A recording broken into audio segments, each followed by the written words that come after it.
and to bring you your fix of everything related to the Montreal Canadiens. Two men who could seriously use an intervention. Your source of Habs talk, right from the rock. Right from the rock. Hello, Canada, hockey fans, United States, and Newfoundland. Hockey Junkie and GK. Okay, guys, welcome to Season 2, Episode number 13 of the Fix Podcast. My name is Matt, also known as Hockey Junkie, and joining me today is a guy spends most of his time drinking my beer, actually. It's Gary. How's it going, buddy? It's going pretty good, buddy. I mean, I'm not thirsty these days, I'll tell you that much for sure. I wouldn't say, jeez. Man, Slafkovsky, hey? Just... He was teasing He let me you. down. He teased you, too. And he didn't just let you down, but he teased you first. He teased me, yeah. He scored one right away, and then I thought he was going to get two and he was going to win me some beer, but no, it didn't happen this time. Never happens. Yeah, he let you get to second base and then told you he was saving himself for marriage. Yeah, it's shitty stuff, man. But you know what? I'm tired, too, to add insult to that. I'm tired as well. Remember one time when, like, you know, you could stay up till like 2 a.m. and it didn't matter because you could just sleep in the next day? Yeah, you sleep it till was 2 good. o'clock Like, in the day. Yeah, man, like times have changed, eh? Absolutely, buddy. I stayed up until 1 o'clock last night watching the Habs and Oilers game, and I don't know about you, man, but I was up again at 7 o'clock in the morning and I felt like a slapped ass. Is that good or bad? Oh, it's bad. Okay. It was bad, though. It was a bad slap ass. Just making sure. Oh, man, it was a nightmare, though. No, I 100% agree, man. Once upon a time, you know, it's not even about how much you drink. It's the sleep makes the difference, right? It's all about the sleep. If you can just get that sleep in, you're okay. But the sleep is not an option anymore, you know? No. You're Western road trips suck, man. Watching, like, that's one disadvantage. I mean, there's a couple of disadvantages, but, like, living in Newfoundland, you get that extra half an hour, too. Like, you just... Yeah, it doesn't help any. You're up all night, man. Yeah. You're up all night. And, like, the game last night wasn't even that bad. It started at 10:30, which is, you know, all right.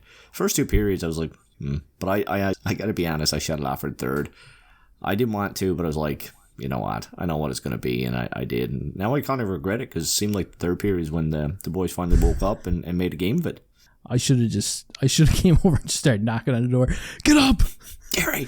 We got a goal, man. They actually did pretty good. They came back and made a really good game out of it, actually. Like, they scored 30 seconds into the third period. Slafkovsky, you ever hear that song, Pinball Wizard? I sure Turns did. out it was written about Slafkovsky just friggin' pinballed off of a dozen legs in front of the net. And it ended up being Suzuki's goal, but it was a nice play from Slafkovsky. Nice to see him doing good stuff. Yeah, nice zone entry, I thought. Yeah, man, it was a real nice zone entry. And then they went up, made it 2-0.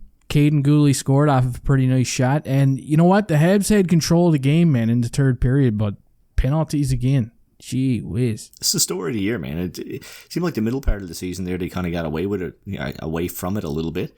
But lately, it's come back to bite them in the ass again. And their penalty kill is, I mean, they did kill those penalties off. Obviously, took away some momentum, but the penalty kill hasn't been overly good lately, eh? No. It's been nasty. I didn't tell you either, but I hope everything's good with Marty St. Louis, but I meant to tell you earlier, I got a folder on my computer, and every time the Canadians take a penalty, I've been like getting his reactions, and I've been just like saving them, little short clips, 5-second reactions of Marty St. Louis, and I was going to compile them into one big video. Man, he really doesn't like penalties, man. No, and like the penalties that they do take sometimes too are, I mean, admittedly frustrating. It's like anytime you take a penalty in the offensive zone or a penalty after you've just turned over the puck or something like that grates on you as a coach. And he doesn't hide it. He's always scratching his head, looking down, he shakes it, and he's looking at the replay. It's just like, oh, Marty, oh, yeah. You see his blood pressure spike.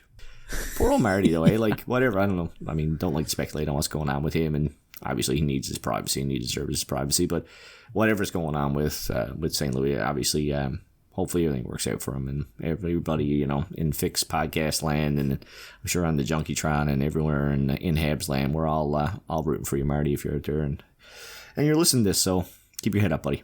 He's definitely listening, and 100%. I'm with Gary. We're all thinking about you, and hope everything goes good.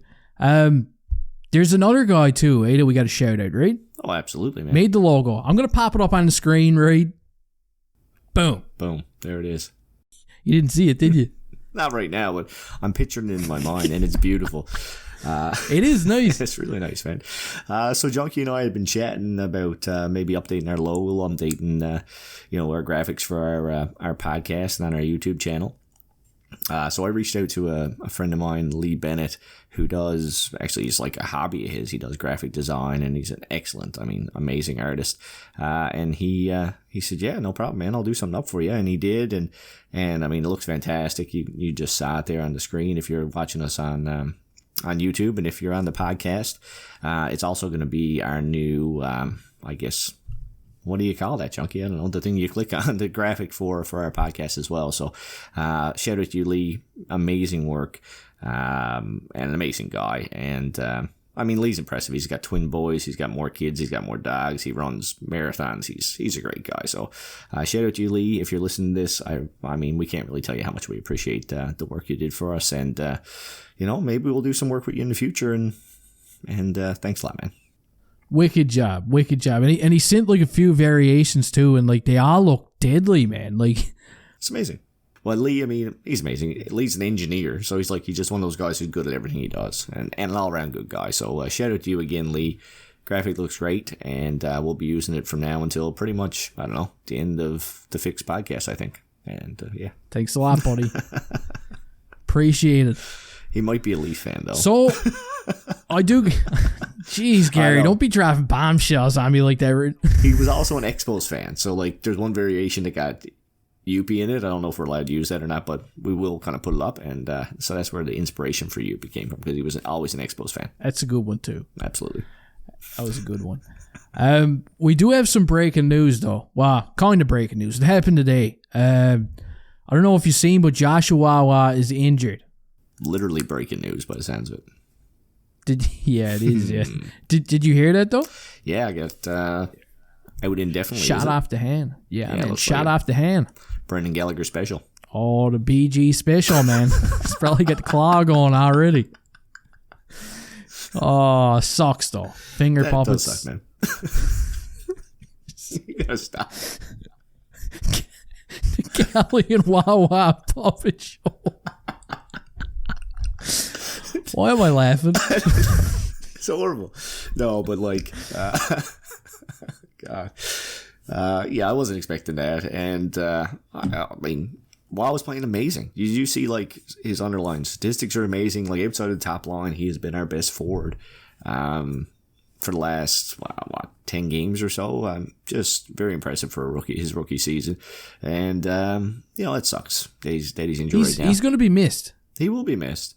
Well, you know what? At the end of the day, as funny as it sounds, because he's only a rookie, new to the league, but if you're pro tank, it's great because who replaces him in your top six? It's tough. Yeah, Ullinen probably. No. Well, who else? We're not going down that road again, are we? I got the jersey on right now, man. No. Oh, you tell me who else? Josh Anderson? Oh, Pizzetta? Maybe. Michael Pizzetti. No one's coming up from Laval. I guess maybe someone has to, but they're on a push. You don't want to see anyone kind of who's impacted that their lineup come up right now. What's the point? No, man, I agree. Laval needs its players now, big time. You can't really... Yeah, it's going to be tough. It is going to be tough. No, man. You know something freaky? A guy on my Discord server was walking around West Edmonton Mall just 2 days ago and ran into Samuel Montembeau, Joshua Wawa, David Savard, and Raphael Harvey Bedard. The French connection, you know what I mean? Really? They were all into West Edmonton Mall. He approached them and talked to him, and he said they were just deadly guys, down to earth. He got his photo taken with all of them. He said David Savard was a wicked guy, especially for a Wookiee. He was expecting to get attacked or something. Just a wicked guy though. He seems like a really nice guy. He does, yeah. He does. That's so awesome though, man. Because you don't know. Some of these guys, And I mean, whatever, your privacy and whatever else. But it seems some of these guys are really kind of uptight about some stuff like that. But I mean, it's nice for those guys to appreciate their fans and be down to earth and to really kind of take that stuff on. So that's great, man.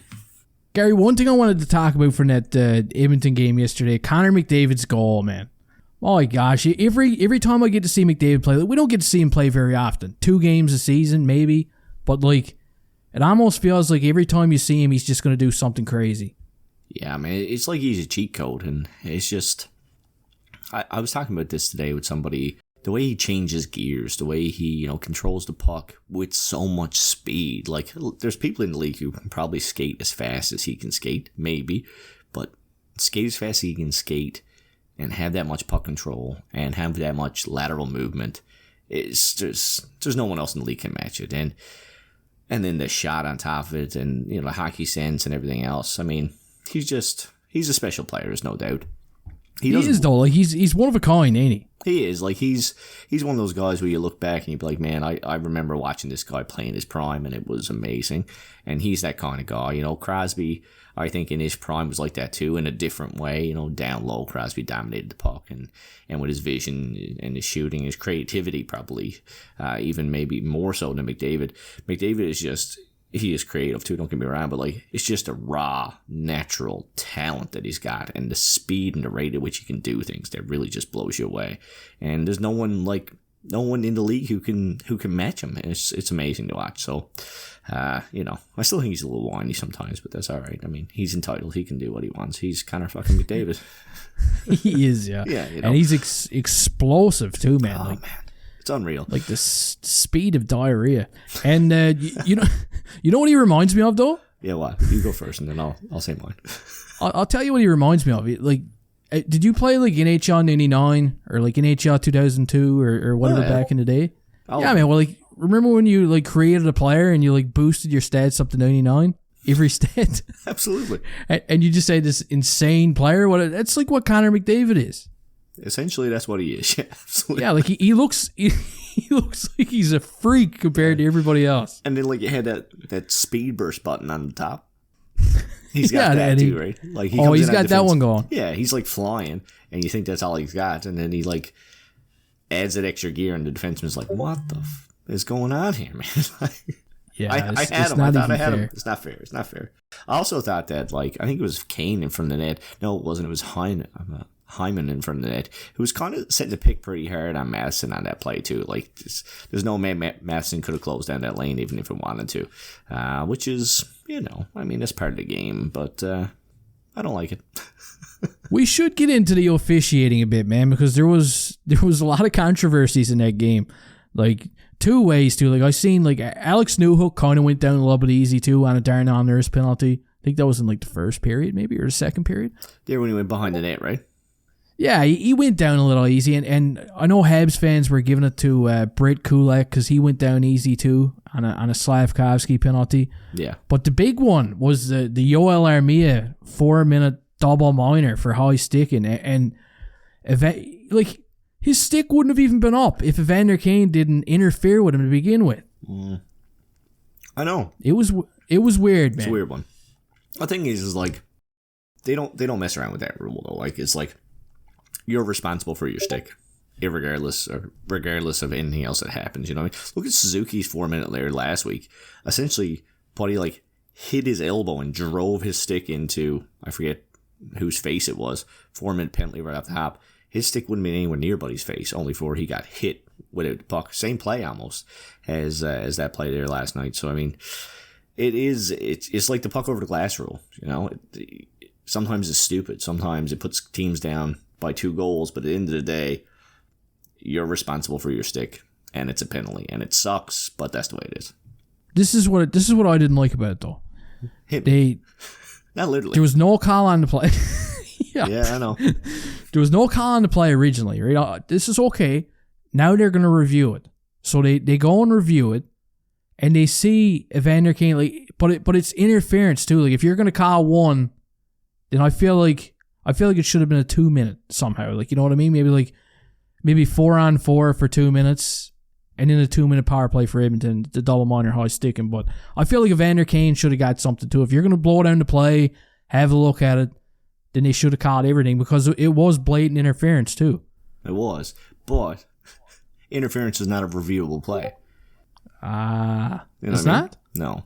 So the only reason they reviewed the play is because he was bleeding. Had he not been bleeding, they wouldn't have been able to review it in the first place. Oh, okay, so it's just shitty all over. Shitty all over. So they reviewed it because he was bleeding, and then because he was bleeding, they assessed him before a minute, and it was a high stick, regardless of whether it was intentional or not. Obviously, it wasn't. But then they can't review the interference. So even if they saw it, and which obviously they did, they can't go back and call it, so it doesn't matter. That's like one of their goals. Their first goal, too, like the McDavid goal, was icing. It should have been called an icing. And they had reviewed icing earlier and called it back. And had to face out at center ice. But they couldn't review that one because there was a goal on the play. So... Yeah, man. It's still... it is, shitty officiating. The interference should have been seen in the beginning. And should have been called. That's the issue. Like, it was... The puck's right there. So how do you not call the interference call? But then you got to go back and review with the high stick. So, well, I agree. It's shitty all around. That's disappointed in Mario Armia. He should have pulled out a razor and made himself bleed or something. Something he would have done. They got to be packing razors. Wrestlers do it. Jeez, man. Armia's not the type. No, he's not. No, he's definitely not. He's been playing good though, eh? Man, since his relegation to the AHL, he's been consistently good. Like, hard on the puck. I mean, not setting the world on fire with points, but his production is there. Like, he scores a goal every now and then. He's putting up good assists. But his defensive play, he's on the penalty kill and looks fantastic. He's got confidence with the puck again. He's not like... Man, there was times last year where if you passed to Armia in the neutral zone, you might as well just dump it back in your own end because it was going nowhere. And really, like, we talked about it. But now he looks comfortable. He looks confident again. And he talked about, like, the work with the... I don't know what the technical name is, but like essentially like the sports psychologists, about how to like let things go and not focus on the last game and your last bad play and stuff like that, and how big of a difference that has made to him. And it's like, wow, I mean, it's transformational. He looks worth his contract right now, which is about as all you can ask for him, and that's good in two ways. One, it's either this team is going to need steady, like, veterans who can produce or who can play their role, like steady role playing veterans moving forward. They're going to need that because they're a young up and coming team. So either you extend him and he can continue to do that. Now, honestly, I don't know if I would bet on that because he's been fairly inconsistent since he's come to Montreal, fairly up and down. Or he's going into his UFA season and he plays fantastic next year. And he actually built some value for himself, which is something you wouldn't have been able to say all last season and half of this season. So, to me, if he continues playing this way, it's a win-win. Regardless whether they move him or keep him and he becomes a mentor, I'm happy with it. So, I don't know what they gave him in Laval, because they did the same thing with Arbor Jackeye. Since he's come up from Laval, he's looked fantastic. He's been one of the better defensemen. His game has been transformed. Armia's game was transformed, so... I don't know if there's something in the Kool-Aid, something in the water in Laval, but that's what a farm team is supposed to be. And for our, decades, ours hasn't been that. But it looks like it might be that now, like a place where you can go and learn and grow, which is the idea. So it's awesome, man. Oh, I love it. I like it, though. It sounds promising, right? Yeah, now Reinbacher's there. Yeah, so maybe we should just go ahead and talk about David Reinbacher. So, he's there now. He's going to be playing with Friday, is it? His first game, maybe? And, Friday, yeah. He just came over from Cloden over in the NL. And, he's here now. We've been waiting for him. We've been talking about him. We haven't seen a lot of him. Nobody's seen a lot of him because he hasn't played a lot of hockey. And when he has, it's been with a team that has been disappointing, to say the least, this season. It was a pretty disappointing season over there, but I'm just so happy to see him over here now and get to see him play a few games too in the American Hockey League, and hopefully they can do some good stuff with him too, like we were talking about earlier, like they did with Armia and Jackeye. I mean, I'm excited, man. And originally I was thinking he was only going to get bottom pair minutes, but he's been practicing with Toby Bisson, and Bisson is top 4 D man, right? He plays on the second pairing normally, so he might actually get a few minutes after all. That's awesome, man. Yeah, man, he's going to get tossed right into it. Apparently so. I mean, I like that. I mean, he's got pedigree and he's got everything that you want to see. I mean, Laval they need guys to play in their top 4 down there.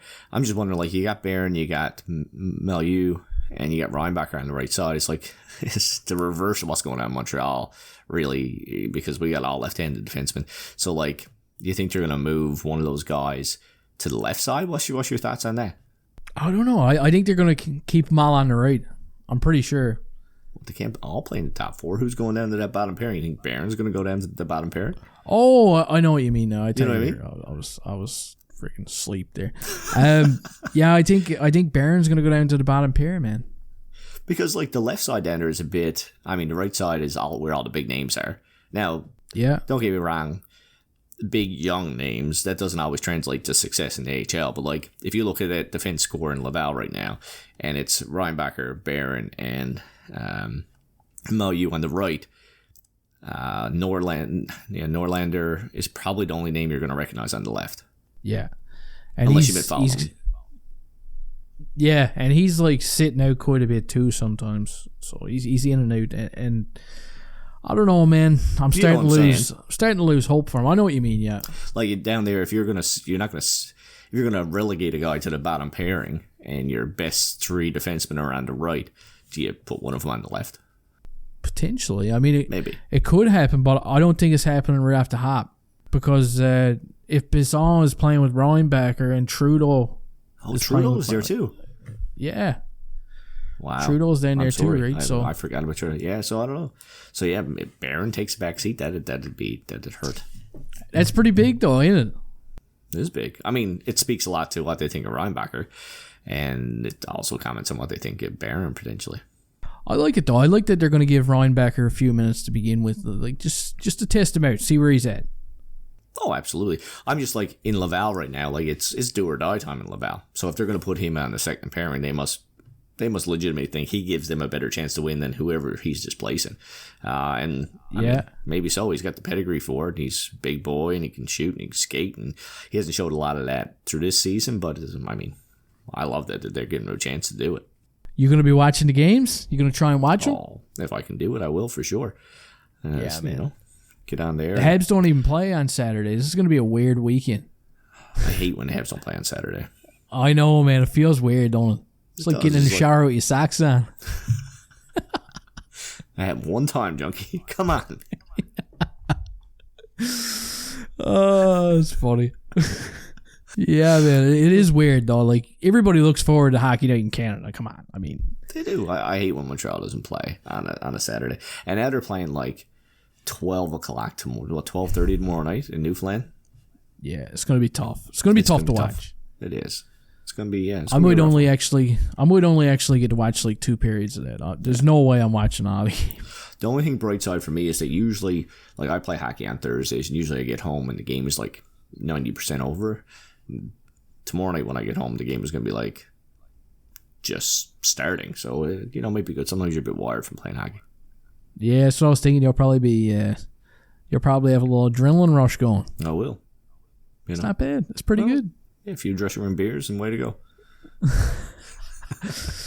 Gary, we didn't talk a whole lot about Juraj Slafkovsky, man, but he's up to 19 points now in his last 21 games. Just clicking every single night on the first line. It seems like you can always count on him for a point. He's in the mix of it all the time, man. He is, yeah. And now Caulfield scored a big goal a couple of games ago. He's finally got his 20th goal of the season. But I'm going to ask you something. How many points do you feel like Slafkovsky could possibly put up next season? Like, do you feel like he's going to continue on now? Like, he's had a really good stretch of games. Like, do you think this is the player that you're going to see in the future consistently, or do you think that he could possibly regress? I mean, for me, it's right now, I think the almost point per game pace he's been doing over the last 20 games or so is probably a bit unrealistic. If you come next season hoping he's going to be a point per game player, you're going to be disappointed, I think. But I think the 60, 65 point range is reasonable for him, even at this stage in his career. And I mean, if you look at the progression he's had over the last, even the last 60 games of his career, really, if you look at it as like not even a full season, but look at the last 60 games. And he's taken a massive step. He's shown that he's a student of the game. He's shown that he's willing to put in the work and do whatever the coach asks him to do. He'll look at whatever video. He looks like a very coachable player who implements what he's been taught, what he's been shown. Plus, he's if he was only that, it wouldn't be so good. But he's also got all this natural ability. Like, he's big, he's strong, he can skate, he can shoot the puck. So when you take coachability and natural skill and put those things in a package together, then you can see progression that you don't even expect sometimes. So to me, I think like 60, 65 points next season is very attainable for him. I mean, I'd like to see a 30 goals, 35 assists, but I think that might be maybe a little bit unrealistic. But like 25 goals and 40 assists, if he's playing on top pairing, I think is definitely doable, especially if Caulfield rounds into form. So I can see that kind of progression for him. What do you think? Man, if he does get like 60, 65 points, like I'll be doing cartwheels. Like that's huge, especially for a 20-year-old. You know what I mean? Absolutely. Like, that would be wicked. Like, I could see him doing it too. Like, I wouldn't bet against him. No, well, I mean, you look at the pace he's on for the last 40 games, he would blow that out of the water. Yeah. I mean, he's been doing pretty good now for, a good stretch of games. So I'm pretty much right on par with that. I'd say 60 would be like that. That's my happy spot. Absolutely. I'm happy there. Yeah, well, but I mean, even if it's 50, I'm happy. Really, you know what I mean? Anything above 50 points, I think, for next season, I'd be happy with, and I'd be ecstatic if he hit the 60 plus point plateau, or well, I don't want to say plateau, he can go beyond that, but if he hits that point, then I'll be happy. What about lines? Like, I know we talked about it a bit before, breaking up Caulfield after this with Suzuki. Like, I think we were debating about that before, weren't we? Oh, we've talked about that a million times before, especially especially last season when it was iffy. Like, they weren't doing well. They didn't have the Slafkovsky factor in there, so it was like, who are we going to put up on that line was a big question mark. Who was going to play in the other wing? I mean, right now it's more like it's just a matter of mix and match when the season begins next season. Is there going to be another top six forward in the mix? And hopefully, I think most Habs fans out there are hoping that whether it be Macklin Celebrini because we won the draft, or maybe Caden Lindstrom for a few games before he gets sent back down to the CHL or Sticks. That there's a massive trade that happens, and I think you and I both are kind of on the maybe it's time to move some of these assets and bring in that top six, hopefully top three guy who's going to be elite. And so to me, there's almost too many variables right now to say who's going to play in that top six. Last weekend when I was driving to Bay Roberts for the tournament, pretty good tournament, by the way, wasn't it? It was a good time. I enjoyed it. It was a really good time. I was listening to the Sick podcast on the way in, and I think Maxime Lapierre was on there. Beauty. And I'm pretty certain this is what he went with, because he was asked a pretty similar question by Tony. He was asking him, like, how would your top six look going forward with a completely healthy lineup, right? And he kind of went off base. I don't know if you've seen it or not. I did not. No, well, this is going to be fun. He said he'd have Nick Suzuki at center, Juraj Slafkovsky on the left wing, and Kirby Dach on the right wing for the top line. And he'd have Alex Newhook and Cole Caulfield on the second line with somebody else, somebody that they're bringing in.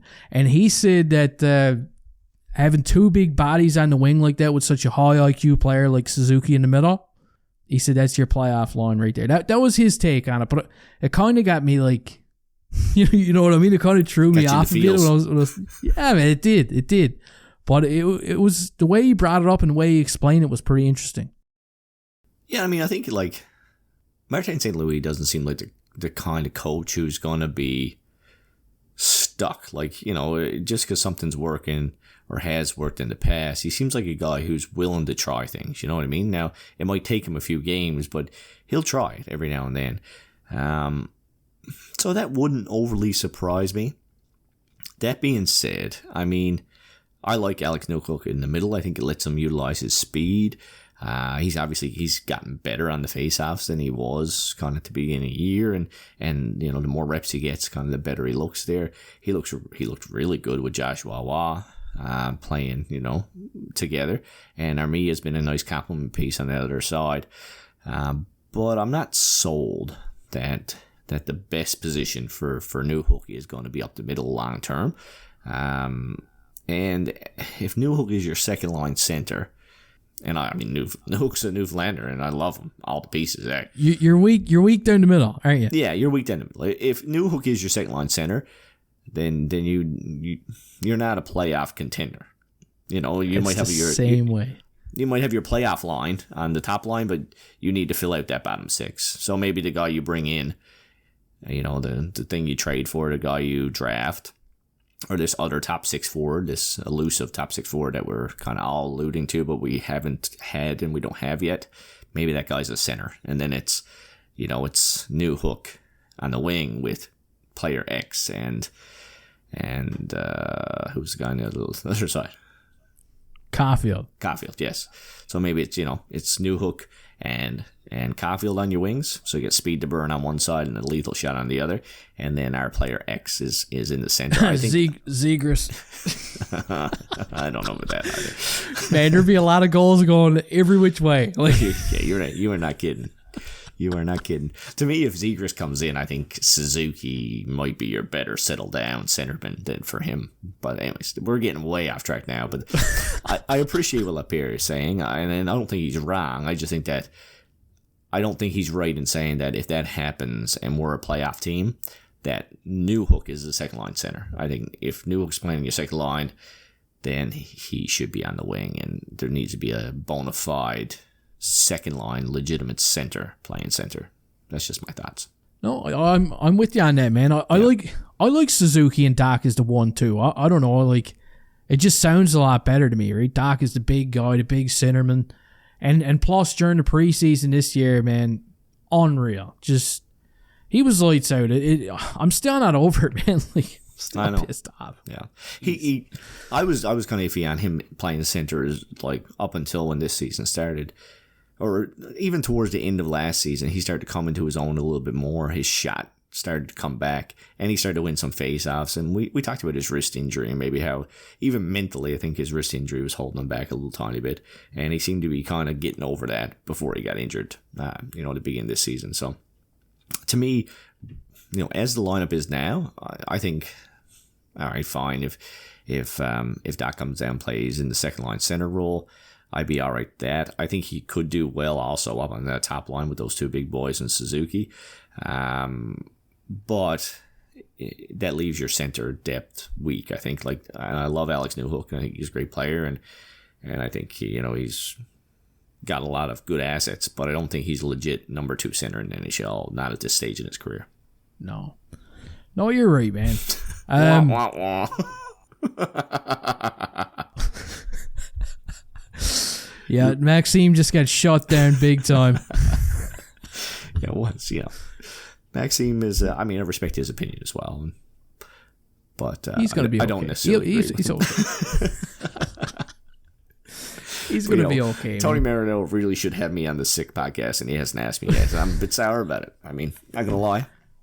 Listen, I'm pretty sure it's been getting sent to the wrong mailing address. It must be, at the end of the day. Courier. He's got a little pigeon going around. Maybe I'm not loud enough. Oh. Yeah. Get a few beers in me for the next podcast, and I'll get an invite. There you go. Yeah, no doubt. That's what you got to start doing. How many you got in you now? We're not going to put that number out there. 18? No. All mine. All yours. Oh, they would be all yours, too. I haven't lost a beer bet to you in forever. I'm still sour, man. It's too early. It's too early for that. Defenseman, Gary. There's defensemen everywhere. I don't know if you noticed that or not. My jeez, man. You could go inside the Bell Center and tear down drywall, and defensemen just start falling out everywhere, man. I'm telling you, they got Adam Engstrom is going to be coming into the mix next offseason. David Reinbacher's here now. Lane Hudson is on his way in a little kennel. He's probably on an airplane now, right at the bottom of the kennel.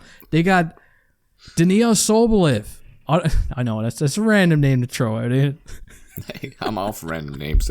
We're here to educate people, Junkie. Do you know something? What? I've been watching Florian Jacki like, oh man, like crazy. I watched probably, I don't know, his last 6 out of 7 games. And as I'm watching him, like I'm watching the game to watch Florian Jacki, right? But Daniil Sobolev, man, just stands out every game too. As he's on fire, man. He's doing deadly. He's putting up a lot of points now. I mean, last season I think he had 9 points. This season he's already up to, I want to say, in the high 20s in points. But not only that, he's making shit happen every game too, and he's feisty too, just a feisty little bastard of a defenseman. And nobody talks about him, but he's only 21. I think he was drafted in the 5th round in 2021.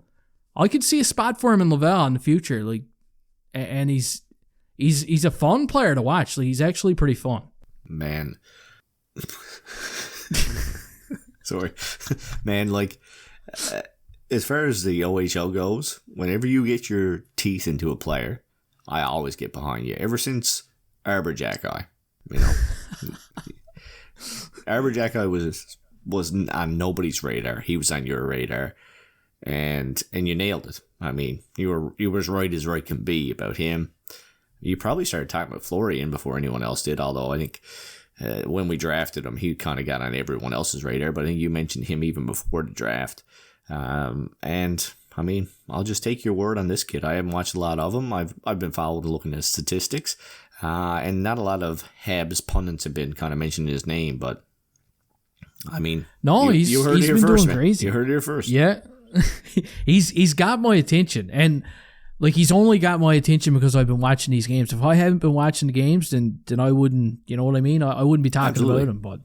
But now he's got my attention because I'm watching him, and he's done really good, man. Like I wouldn't be shocked at all if he's playing in Laval, even next season. Like he could potentially be there. More likely the season after, but like he's that kind of player. Like he's got so many tools, right? He's not just one dimensional.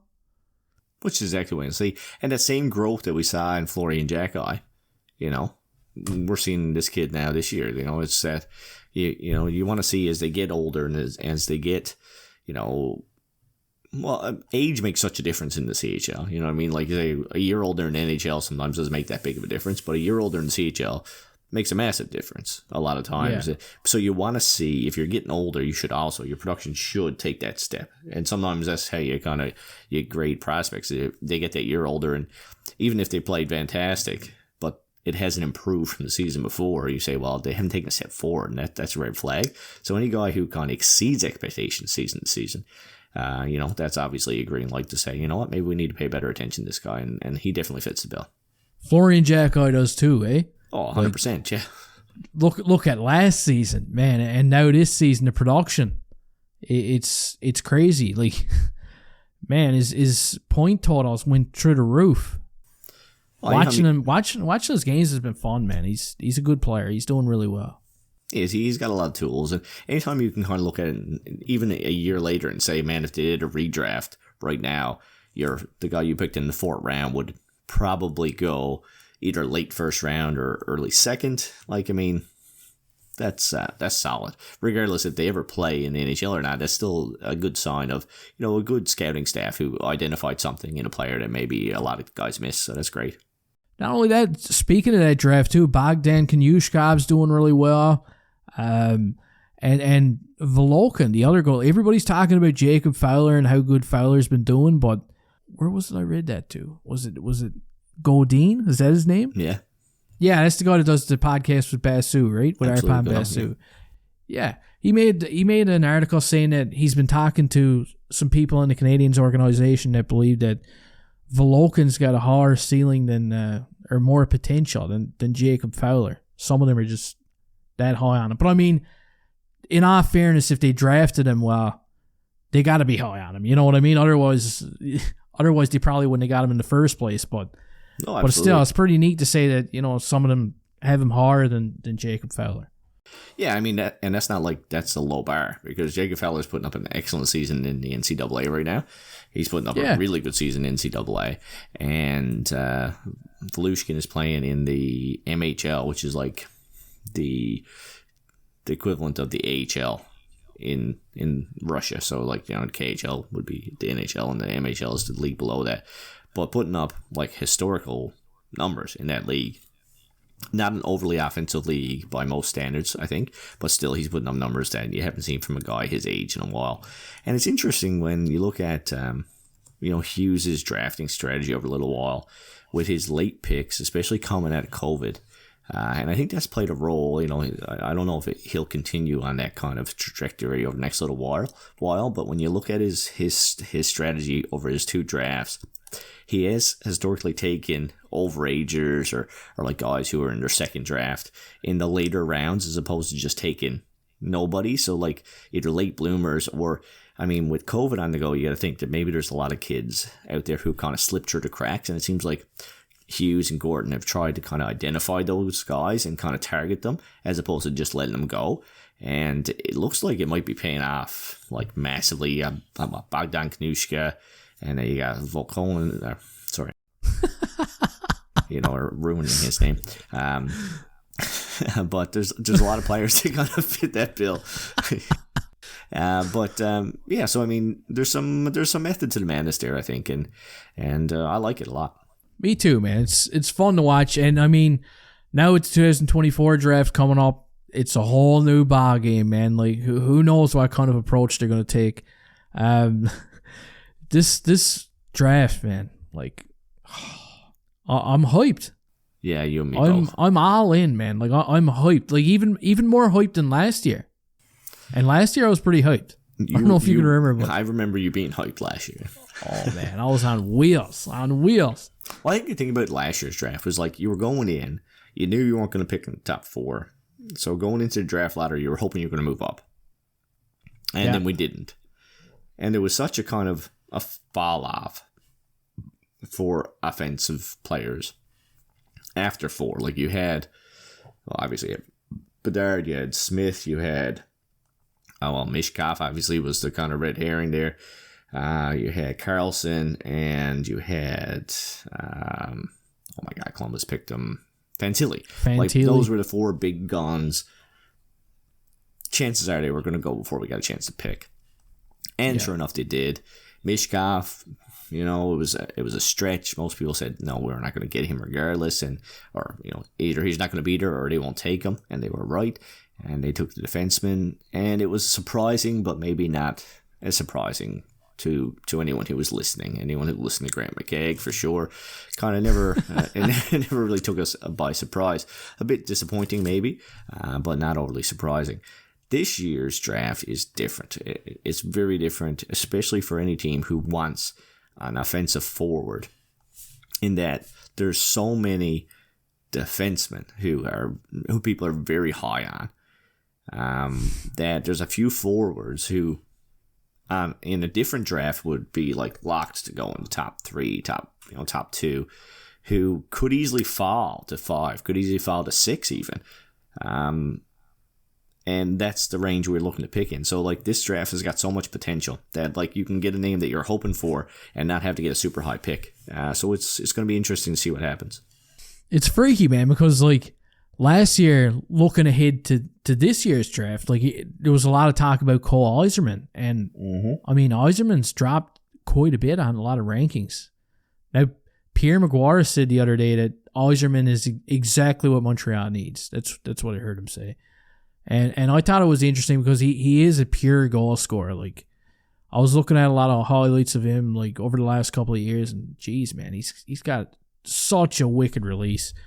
But it freaks me out still. He's fouling a lot. And then there's guys like Caden Lindstrom. I remember last year, like, I can't even remember seeing his name. He might have been middle of the pack or something, but he's climbed up a lot, like, to the point where, he could even go second overall, man. Like, it depends on who's picking, who's up to the plate. Yeah, and then he could go 7. Yeah, you don't know, and if he does, like, he could be a Hab. He could be, like, and that's what I'm saying. Like, you know, even if say it's 1-2 forwards go, all right, 1-2 forwards go, it's going to be Celebrini, it's going to be, but who's two? Like Walker over water. Maybe, I don't know. You'd have to be a walker over water to predict who's going to be a two, because it could be Demidov, it could be Lindstrom, it could be one of like 3 to 4 defensemen, depending on who you ask. You know, Yzerman's fallen out. Then you got Cadden is kind of there. His name is out there all over the place. I'm sure. Iginla's name. Iginla, his pedigree is there, and his stock is rising up too, right? So there's a bunch of guys who just like who fit the bill of what Montreal needs, in that they're offensive catalysts. Now maybe they're not, maybe they're not the 40-point 100 or 40-goal 100-point guys, but they do bring elements to the game that Montreal would need. So it's going to be interesting to see what happens. And like I said about Yzerman's, like he's challenging Caulfield's record in the NCAA for most goals in a single season or in a career or whatever it is, but still teams are going to maybe take a pass on him.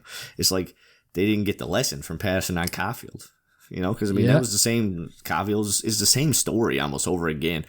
I don't think he's not so undersized as Caulfield was, because very few players are, but he's a guy who's slightly smaller and he's putting up massive offensive numbers, and teams are looking at him, picking apart his game. I think maybe they're overthinking him a little bit, and I think he's going to make some team happy. I don't know if it's going to be Montreal, but some team is going to be very happy to pick him, and he's going to prove a lot of people wrong, in my opinion. Do you got a favorite? Like outside of Celebrini, is there a guy that's on your radar that like Gary's taking no matter what? Like, not no matter what, but at 5, which I think is our, unless we win the lottery, like that's our best case, is 5. Yeah. Or at 6 or at 7. So at any point after 5, if Demidov is available, I want him. Yeah, you picked the same guy I was gonna say. At 2, I'm iffy, but at 4, 5, 6, 7, if Demidov is there, because I don't think Lindstrom won't be there. Like they won't both be there, in my opinion. No. So to me, it's Lindstrom or Demidov, if at all possible. At 2, still maybe those guys for me. But if one of those defensemen is just blowing everyone's mind, and you can't, it's undeniable that he should go before them, then it's not an easy decision to make. But I mean, you can't just turn away from a generational defensive talent if he's there. Breaking my balls, Gary. Breaking my balls. You know what I'm saying, though. I know what you're saying. You know what I'm saying. Like, 100%. If there's a guy who's going to be, if it's next, I don't know, Lindstrom is there, or if it's next Victor Hedman is there, or the next guy who's going to be, a difference maker on defense, a legit all-round stud on defense, which even though we got a great defensive core, and we do have a fantastic young defense core, we don't have that legit stud guy. We don't. So if that's there, then maybe you take a swing. But at 6 or 7, that guy will be gone. But one of Demidov or Lindstrom could still be there. And if they are, that's my guy. And I think maybe Demidov over Lindstrom. And I know you might disagree with that, but that's my guy. No, Demidov's a wicked choice, man. Like, just looking at his highlight reels, they keep popping up on Twitter. Like, every 10 minutes, you look on there, you hit refresh, and all of a sudden there's a new Demidov highlight reel, and he's just whipping around players, man. I know. Making everybody look like pylons. And even McKay is high on him. I mean, you know what I mean? That speaks volumes, man. That's crazy, man. McKay was like, you know what I mean? Everybody was high on Michkov, me included last year. I was head over heels for him, but McKay was like very reluctant to give him any praise at all. But Demidov seems like a completely different story. Absolutely, and different story around the league. Like all the question marks and worries that were around Michkov, for whatever reason, because I mean the situation in Russia has changed a whole lot. Maybe we got a little bit more viewing of players over there. I'm not sure. But nothing's really changed from my perspective. But none of those red flags are around Demidov like they were around Michkov. There must be a video of Michkov like shitting in a urinal or something, man. But you know what? I mean, all right. So Demidov, I would also be very happy with Lindstrom. Just going to put that out there. Like, regardless, he was injured and his stocks after falling a little bit, but I would be very happy with him. But Mishkov, man, he's done nothing but say, I'm still here since he's been drafted. Like, he's looked good. He's put up numbers. Like, for all the reluctance there was to take him last year, he's kind of looking at people and saying, like, you didn't need to be worried, man. I'm still awesome. Really, he is. Man, like, he still looks fantastic. Hey, even if it's D1 year. So, I mean, I don't know. Like, even though teams were reluctant and McCaig was right that teams wouldn't take a swing at him, doesn't necessarily mean that they were right not to take a swing at him. No, that's going to be a really fun draft to track over the next few years. Like, to see what happens. You know what, man? It's not going to matter. You know why it's not going to matter? Because I got a feeling. It's not that tonight's going to be a good night, but I think it is. We're going to win the draft lottery. Oh, man. We are. Like, I just got, like, it's a feeling I got. We're just going to get down. Montreal's going to be supposed to be picking 7. The draft lottery's going to come. And there's not going to be any Habs symbol come up. And it's going to go down, and we're going to win the draft lottery.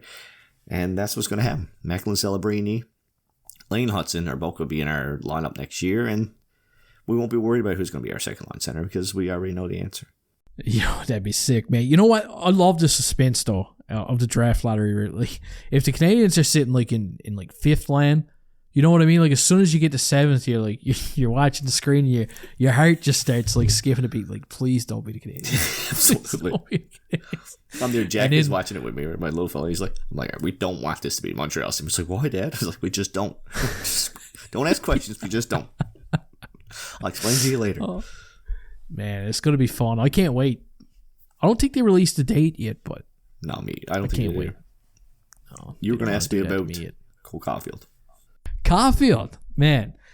He's got 20 goals now. He finally scored a goal. He went on a bit of a cold. You know, he had some snowflakes on him. He did. He finally potted his 20th goal of the season.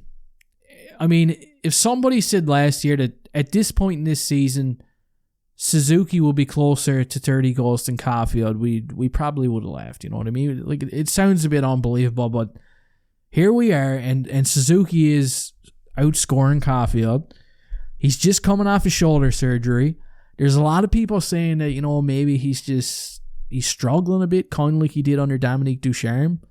Maybe now he's struggling under St. Louis. Maybe he's gonna go crazy for Lutowski or whatever his name is. Nah, I doubt it, but what I'm trying to say is, do you feel like his shoulder surgery had a significant impact on the way that he's been playing right now? Gary is a physiotherapist, by the way, and he specializes in shoulders.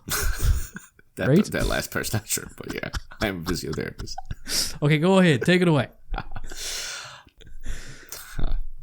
My answer to this is it's two-part answer. One is that, do I think that Caulfield's shoulder surgery this summer has impacted his point total this year? And the answer to that is yes, I do think that it has played a role.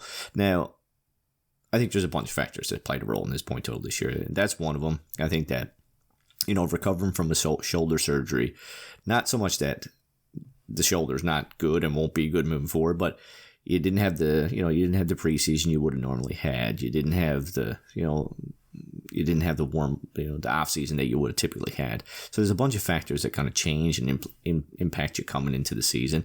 So I think that had impact on him. I think, the same as we talked about Doc's wrist earlier, about influences, shot influences, face-offs. It's not so much that it's not strong enough or that it's not good enough. It's that you don't trust it enough, and your mechanics are off, and it just influences your game that much. It's in your head a little tiny bit. So I think that to that extent, it did influence his point totals this year. I also think that trying to be a more well-rounded player, trying to be more defensive, and not just trying, but succeeding in being more defensive and a more well-rounded player has kind of had a little bit of effect on his point totals as well. And I think a little bit of luck as well.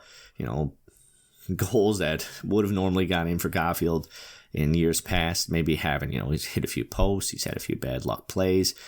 I think that's influenced his point totals. And I also think that the power play being, really bad to start the season and off and on throughout the season has influenced his totals, and that teams focusing in on him on the power play and take him away as an option has also influenced his totals. So I do think that the shoulder has played a role.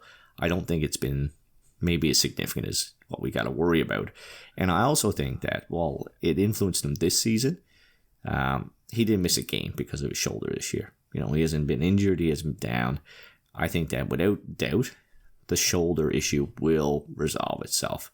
You know, I think that another season, a full good off season of rehab, well, not rehab, but just training and getting back into his groove. To me, I'm not worried for long term for that shoulder injury to be something that's going to be an issue. You know, it's just one of those things where this season there was so much on the go. It was a factor, and I don't think that it will be a factor moving forward. It just takes some time to build stability, build strength, and more than anything else, just build confidence in that shoulder again. And you see that time and time again. So, you know, it was there, but I think it's gone now. Man, that was a wicked answer.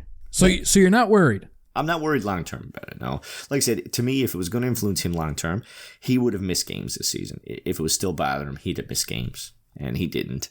And I think like that goal he scored the other night, that one-timer from the left side, to me that was classic Cole Caulfield. It was a hammer of a shot right on the money. And he's done that time and time again. I think he's been doing that all season. He just hasn't been doing it as consistently. So like the shot power's been there. The shot accuracy has been a little bit iffy. So I mean, you know, the shoulder surgery doesn't affect your accuracy. It might affect your power. So to me, it's just a matter of just getting his feel back for it. And I think he will, and he'll be fine. And I mean, historically, and he hasn't been in the league that long to say historically, but he's been a bit streaky. So you throw those bunch of factors together. And I think that's what influenced his point total this year. The big thing for me is that, you know, I think he's still that player. I think he's still that guy. And I don't have any worries about him. I'm glad you said that, though, because I was a bit worried. I was. Because I had higher expectations goal-wise. You know what I mean?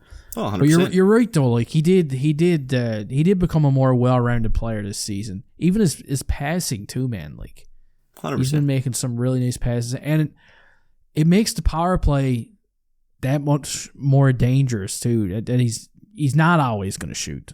You know what I mean? That he can make that extra pass. Like he's not gonna rip it right away now. Like normally when Caulfield's getting the puck, it's coming off his stick in an instant. 100%.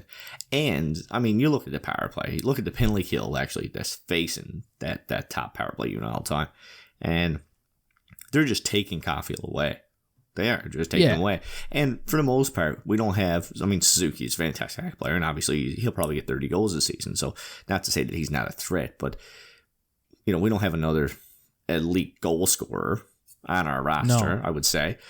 So when you take away him as an option, the power play's got to get really creative. Like, it's got to be Slafkovsky or a bumper pass to Newhook to Suzuki to kind of open up that space. Whereas when you got some guy who can just hammer the puck, sometimes it simplifies your power play. All you got to do is just, like, look at Washington. Just get it to Ovechkin. You know, and he'll put it on and he'll score. And then you recover it again. So to me, it's just, it's a bunch of factors. And I think it'll move forward and it'll look good and he'll be all right. Crazy thought, Gary. I got a crazy thought that it just came in my head and I got to get it out. Oh, yeah. So you were talking about that on the power play, having another guy that can, let a bomb go. Slafkovsky's been doing a pretty good job. And when you think about it, like, the better Slafkovsky gets, like, if he keeps working on his shot, the better he gets on the power play, the better Caulfield's going to get, too, because he's going to get more opportunities. They're not going to be leaning towards Caulfield as much. Especially that Masson knows he exists now. But what I was thinking, like, and this is so off tangent, they're not gonna do it, like 100% not gonna do it. But if you had a guy like Jack Eye where Slafkovsky's sitting, like, just blasting it every time, absolutely, they're gonna be forced to take away that slap shot. You know what I mean? I do know what you mean. It's Slafkovsky left shot. Yes. Yeah. Yeah. I mean, it's 107 mile an hour one timer from that point. You got to defend that too. You got to, man. That's coming at you like a bullet. I mean, you don't have to take Slafkovsky off the power play. Like, I'm just saying you could switch something up. You know what I mean? Well, say if Matt. Yeah. I mean, you're not wrong. I feel like it's worth a shot. I feel like it's, it's the end of the season. There's only, a handful of games left. Yeah. I wouldn't be opposed to it. If I was a coach, man, I'd be trying it. Jeez, he'd be on my first line if I was. He would be on your first line. First line center.